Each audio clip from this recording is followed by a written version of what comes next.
ব্রাজিলের বিশ্বকাপ স্কোয়াডে নেইমার জুনিয়র। আসন্ন পানামার বিপক্ষে প্রীতি ম্যাচ দিয়ে আবারও হলুদ জার্সিতে ফিরছে ব্রাজিলের সুপারস্টার। এই নিয়ে আজকের ভিডিও, তাই ভিডিওটি সম্পূর্ণ দেখার অনুরোধ রইল। নেইমার ব্রাজিল দলে কবে ফিরবে? নেইমার ব্রাজিল দলে কি বিশ্বকাপ খেলতে পারবে? আর বিশ্বকাপ খেলতে কি করতে হবে নেইমার জুনিয়রের? এই নিয়ে বেশ কিছুদিন ধরেই প্রশ্ন চলছিল। নেইমারের ভক্তরা নেইমারকে নিয়ে সন্দিহান রয়েছিল। নিয়মিত ইনজুরি ও কোচ বদলের পর ব্রাজিলের বর্তমান কোচ কার্লো আনচেলত্তি এসে নেইমারের ফিটনেস নিয়ে বারবার সন্দেহ প্রকাশ করেছে।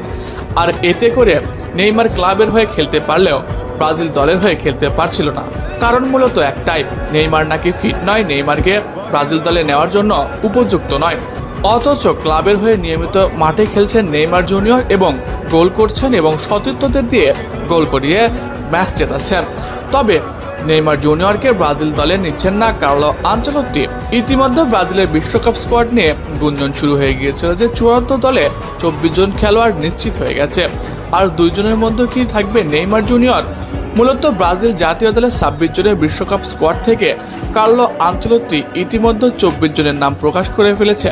শুধুমাত্র ইনজুরিতে না হলে তারা নাকি বাদ পড়বে। এখনো বাকি আছে 2টা স্পট। কনফিউশনটা এখানে, আনচেলত্তি কি একজন মিডফিল্ডার এবং একজন অ্যাটাকার নেবে নাকি সরাসরি 2 জন অ্যাটাকার নেবে? যদি